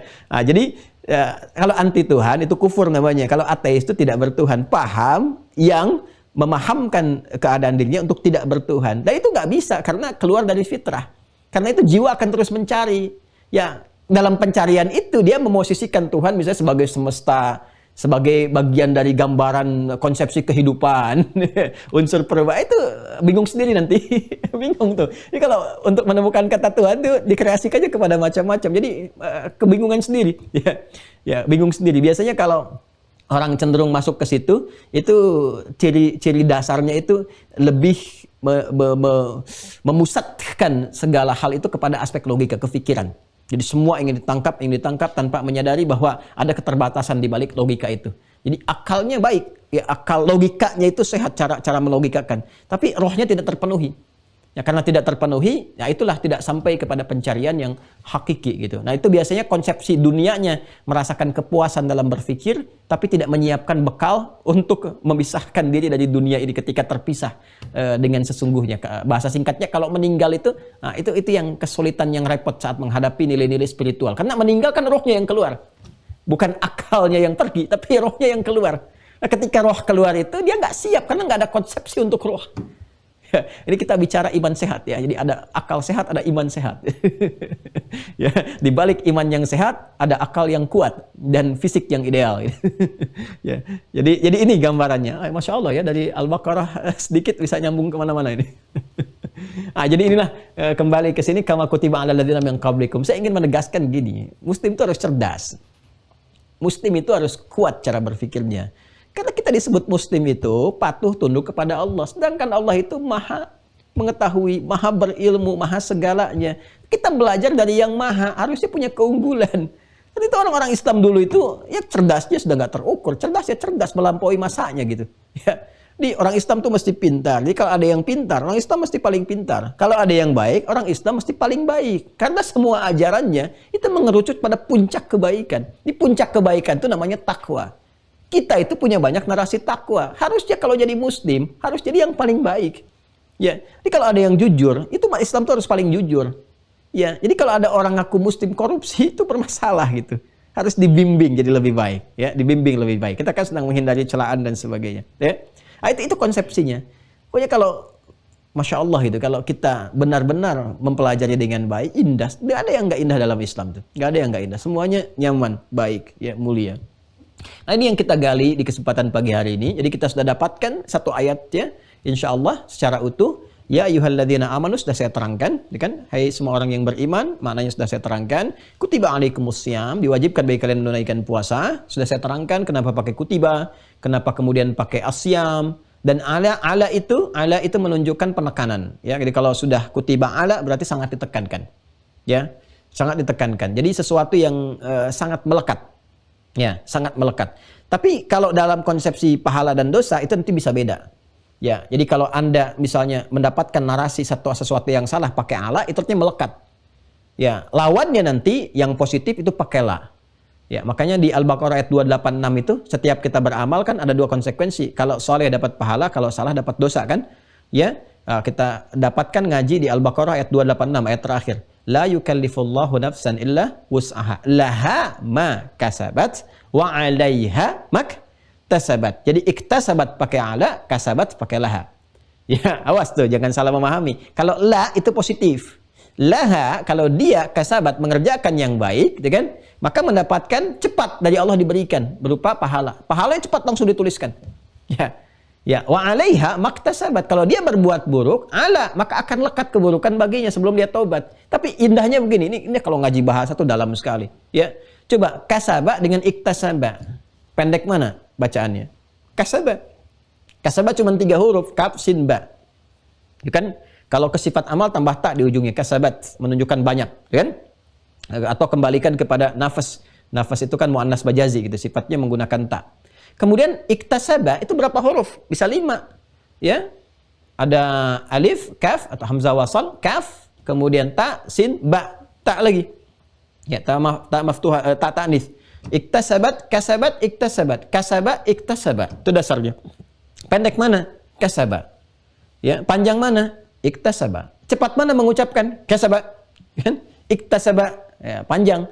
Iktasaba, kasaba. Cepat tuh. Ya. Nah, ketika menyebutkan kebaikan, itu diksi yang dipilihnya dengan cepat, dengan pendek. Kasaba, memberikan kesan secara makna. Ini dari ilmu bahasa ya. Memberikan kesan secara makna. Kalau ada peluang baik, cepat ambil, cepat kerjakan sebelum hilang kesempatannya. Jadi kebaikan itu harus cepat dilakukan. Ya, ada momen nih sekarang, duha misalnya kan, cepat lakukan. Kalau Anda tunda, kalau Anda bisa mengerjakan, cepat lakukan. Anda tunda bisa hilang. Malam nih tahajud, bangun misalnya kan, bangun jam 3 nih. Ada kemampuan, cepat kerjakan. Kalau Anda tunggu lagi, ntar sebentar deh. Duduk dulu lama, ditunggu sebentar, lihat jam. Begini-begini tiba-tiba adzan. Bisa terjadi. Ya, Anda punya kemampuan infak, ada peluang, cepat lakukan. Kalau tidak, hilang masanya, selesai. Ya, itu kasabah. Dan begitu Anda kerjakan, seketika diberikan pahalanya. Baru Anda berniat, seketika pahala turun. Makanya pakai lah. Tapi keburukan beda. Iktasabah. Kenapa kalimatnya panjang? Karena sesungguhnya ketika orang berbuat buruk, itu kecenderungan di hati itu mengkomplain itu, sehingga ada renungan. Ya, orang tuh ketika akan bertindak buruk nggak akan cepat tuh, dia banyak pikiran itu. Normalnya begitu. Di keadaan normal untuk kebaikan, jiwa mendorong cepat dilakukan, setan yang mencegah. Tapi kalau berbuat buruk, fitrah manusia sebetulnya ada kebimbangan untuk mengerjakan itu, sehingga ada tarik ulur. Makanya dua anak Adam itu ketika salah satu ingin mengeksekusi, ya fatawa'at lahu nafsu, tawa'a itu maju mundur. Ya, maju mundur. Cuman sayang karena ada setan di situ, maju mundur kena. Dia tadinya kan maju mundur aja, aduh, lakukan tidak. Tapi karena setan ada di situ, maju kena, mundur kena, itu repot. Ya, ini kemudian terjadi. Nah, ini yang mau saya katakan bahwa pada dasarnya semua diksi, kalimat-kalimat, ya bahkan huruf pun dalam Al-Quran itu punya makna. Jadi sudah kita dapati kama kutiba 'alal ladzina min qablikum, kan la'allakum tattaqun, sudah kita selesaikan. Sekarang persoalannya, kalau saya ingin meningkatkan puasa lebih baik dari umat sebelumnya, termotivasi menjadi hamba yang bertakwa, bagaimana pedomannya? Apa kurikulumnya? Apa persiapannya? Apa caranya? Adakah syaratnya? Adakah ketentuannya? Seperti apa aturannya? Nah, itu yang kita bahas di pertemuan berikutnya insya Allah. Alhamdulillah kita tuntas ya hari ini. Silakan dibaca buku yang telah saya sampaikan. Yang tadi itu seperti saya terangkan, 64 ya, sampai 68 itu batas terakhirnya. Dari halaman 64 ya, 64 yang tadi sampai halaman 68. Batas terakhirnya sudah kita terangkan yang materi ini. Insya Allah hari ini ada. Untuk teman-teman yang baru terhubung, insya Allah ada, kalau nggak salah 500 ya, 500 paket yang kita siapkan lagi. Karena ada kecepatan-kecepatan untuk menyajikan itu. Nanti yang belum terhubung dan ingin bergabung dengan Kota Mira, ada tambahan sedikit. Ini yang sudah angkatan pertama insya Allah sudah ada yang cukup baik untuk collect datanya, menyempurnakan keseluruhannya. Tinggal nanti sebentar lagi ya, ditunggu, mudah-mudahan sepekan ke depan kurikulumnya udah siap untuk disampaikan, jadi kita bisa menyambung apa yang telah dilakukan. Dan dalam masa berjalan ini, nanti hari ini mungkin akan diupdate, ini ada 500 kemarin saya diinfo, buku yang kemarin banyak ditanyakan, dan juga ada peluang untuk bisa masuk kembali ke Mira untuk dibuka angkatan yang kedua dengan izin Allah Subhanahu wa taala, sambil menunggu proses yang berlangsung selanjutnya. Sekira itu yang bisa disampaikan, dan izin untuk menyampaikan beberapa informasi hal yang penting. Insya Allah dimulai malam nanti akan ada serial untuk bedah 3 buku, bedah 3 buku. Mungkin malam nanti akan dimulai secara live. Ya, buku yang pertama yaitu yang Manusia Paripurna. Ya, Manusia Paripurna ini sebagai tambahan pembahasan kita untuk menguji seberapa jauh pengetahuan kita tentang diri kita sendiri. Siapa sebetulnya manusia itu, apa tujuannya berkehidupan, kemana dia akan kembali, bekal apa yang dibutuhkan dan sebagainya. Nah, itu yang akan kita kaji. Jadi 3 buku ini yang ada di e-book tuh ya. Jadi kalau Anda masuk ke Wah Corner ya. Wah Corner itu nanti ada paket e-book itu. Nah, itu bukunya akan kita kaji ya, sehingga Anda tahu apa yang ada dimaksudkan di buku itu selain tentunya Anda baca ya. Untuk yang di Mira nanti ada pendalaman-pendalaman juga dari materi-materi yang dimaksudkan dan terkurikulum insya Allah. Itu yang pertama ya. Yang kedua, teman-teman sekalian, alhamdulillah seperti saya sampaikan bahwa kita sudah akan berproses. Kemarin saya sudah rapat dan kita akan masuk kepada mulai untuk struktur pembangunan di pesantren. Jadi sudah mulai pengondisian lahan dan sebagainya. Di pekan ini kita akan berjalan. Mohon doanya bagi teman-teman, dan saya sudah dapatkan rincian dari semuanya. Semoga diridhoi oleh Allah Subhanahu wa Ta'ala, dan masih terbuka kesempatan untuk berwakaf. Nanti saya pas mulai saya ke lokasi, saya tunjukkan spot-spotnya, nanti saya tunjukkan, dan harapan-harapan capaiannya seperti apa, dan mudah-mudahan semuanya prosesnya diridhoi oleh Allah Subhanahu wa Ta'ala. Bagi yang ingin masih ikut, ya kesempatannya masih terbuka. Sama langsung ini semua dari rekeningnya, kemudian juga lahannya, semua aspeknya, alhamdulillah itu semuanya disatukan dalam satu nama yayasan dan sifatnya wakaf semua. Jadi di BSI, Bank Syariah Indonesia, nomor rekening 111, 3 kali satunya 4444, 4 kali 4-nya 142, 111 4444 142, atas nama Ma'had Islam Rafi'ah Akhir. Bukan Rafi'atul ya, Rafi'ah, karena saya lihat ada yang keliru tuh, Rafi'ah Akhir ya. Itu kemudian kita akan berjalan bertahap. Setelah nanti jadi ya kita informasikan, dan mungkin ta'lim pertamanya nanti teman-teman Mira akan ada di situ ya, insya Allah mungkin Anda juga akan hadir nanti sajalah kalau sudah jadi kan. Allah alam, itu ke depan kan kita menyampaikan rencana. Mudah-mudahan baik. Dan juga pendahuluan dari itu, nanti kalau SD sudah selesai kami juga akan undang, karena ada aula di SD itu ya, ada kajian-kajian terbatas, itu mungkin zonasi yang kita undang untuk pendalaman, dan bisa ada tatap muka pertama yang berlangsung secara offline dengan izin Allah Subhanahu wa Ta'ala. Terima kasih, semoga Allah jaga kita semua, dan ingat ya, sudah masuk pertengahan bulan Rajab, mudah-mudahan di pertengahan bulan ini kita diberikan kekuatan untuk beramal lebih baik daripada yang sebelumnya. Allahumma taqabbal minna innaka antas sami'ul alim wa tub 'alaina innaka antat tawwabur rahim. Allahumma rabbana atina fid dunya hasanah wa fil akhirati hasanah wa qina adzabannar. Allahumma ati anfusana taqwaha wa zakkiha anta khairu man zakkaha anta waliyuha wa maulaha. Allahumma rabbana awzi'na an nashkura ni'mataka allati an'amta 'alaina wa 'ala walidina wa an na'mala salihan tarbah. Wa sallallahu ala sayyidina Muhammad wa ala alihi wa sahbihi ajma'in. Wa akhiru da'wana subhanakallahumma bihamdika nashhadu an la ilaha illa anta nastaghfiruka wa natubu ilaik. Walhamdulillahi rabbil alamin. Wassalamualaikum warahmatullahi wabarakatuh.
Alhamdulillahirrabbilalamin. Jazakumullahu khairan kasiron kepada guru kita semua, Ustadz Dr. Adi Hidayat LSMA. Mari kita bermohon kepada Allah Subhanahu wa Ta'ala dalam setiap doa kita, dalam setiap sujud kita. Semoga Allah senantiasa mengampuni dosa dan kesalahan beliau beserta keluarga, memberikan kesehatan dan juga umur yang panjang dalam ketaatan, juga memudahkan segala urusannya, baik urusan dunia maupun urusan akhiratnya. Amin. Dan tidak lupa kita bermohon kepada Allah Subhanahu wa Ta'ala, semoga apa yang disampaikan pada pertemuan subuh kali ini menjadi ilmu yang bermanfaat untuk kita semua, dan Allah mudahkan kita untuk bisa memahami juga mengamalkannya dalam kehidupan kita sehari-hari. Amin. Kembali kami ingin mengingatkan bagi teman-teman yang sudah terdaftar dan sudah memiliki perangkat belajar Mira Institute untuk bisa mengaktifkan akunnya. Caranya, silahkan teman-teman rujuk kembali folder inbox pada email teman-teman sekalian untuk bisa menemukan username dan juga password yang sudah kami kirimkan. Jika tidak ditemukan di folder inbox, teman-teman bisa merujuk ke folder spam ataupun folder junk. Karena ada kemungkinan username dan juga password yang kami kirim masuk ke folder-folder tersebut. Nah, setelah teman-teman menemukan, silahkan login di website resmi Mira Institute di mira.quantumakhir.com. Lalu tekan tombol login, silahkan gunakan username-nya berupa email dan juga password-nya berupa nomor telepon yang sudah teman-teman daftarkan sebelumnya atau yang sudah teman-teman dapatkan pada email teman-teman sekalian. Jika teman-teman belum menemukan, teman-teman bisa menghubungi admin Mira Institute di nomor yang sudah tertera pada layar teman-teman sekalian. Bagi teman-teman yang baru tergabung, kami himbau untuk bisa mengikuti materi dari awal pertemuan secara bertahap dari bab Muqaddimah Akidah ke episode 1, kedua, dan selanjutnya secara bertahap agar pemahaman teman-teman bisa lebih maksimal dan pertemuan satu dengan pertemuan lainnya pemahamannya bisa tersambung dan terkorelasi. Jangan lupa untuk bisa mengikuti ujian di setiap babnya agar teman-teman bisa melanjutkan ke bab berikutnya dan bisa mendapatkan kesempatan untuk ikut sesi Zoom bersama guru kita Ustadz Dr. Adi Hidayat LCMA. Jangan lupa untuk join di grup resminya Mira Institute yang ada di Facebook dan juga di Telegram. Silahkan sesuaikan namanya seperti yang sudah tertera pada layar teman-teman sekalian. Dan bagi teman-teman yang ingin berwakaf untuk pembangunan pesantren Mira Institute, teman-teman bisa menyalurkan melalui rekening Bank Syariah Indonesia dengan kode bank 451 dan nomor rekening 11144444142 atas nama Yayasan Mahat Islam Rafiah Akhyar seperti yang sudah tertera pada layar teman-teman sekalian. Dan bagi teman-teman yang ingin mengambil manfaat dari pembelajaran Mira Institute sambil menunggu pendaftaran kembali dibuka, teman-teman bisa mensubscribe YouTube channelnya Mira Institute. Ya. Sesuaikan logonya seperti yang ada pada layar teman-teman sekalian di bagian kiri atas. Dan bagi yang ingin mengetahui video-video terbaru dari Ustadz Adi Hidayat, teman-teman bisa mensubscribe YouTube channelnya Adi Hidayat Official. Jangan lupa untuk tekan tombol loncengnya agar setiap notifikasi terbaru bisa langsung masuk ke perangkat teman-teman sekalian. Dan seperti yang sudah disampaikan, bagi teman-teman yang ingin memiliki perangkat yang akan dikaji serial pada malam hari, insya Allah teman-teman bisa mendapatkan perangkatnya di aplikasi Waha Corner. Ya, silahkan teman-teman pilih paket e-book atau paket premium 6 buku yang sudah ada pada aplikasi Waha Corner. Baik, itu saja yang bisa kami sampaikan. Saya Fadil, mewakili tim yang bertugas. Jika ada hal yang kurang berkenan, kami mohon maaf. Terima kasih atas perhatiannya. Assalamualaikum warahmatullahi wabarakatuh.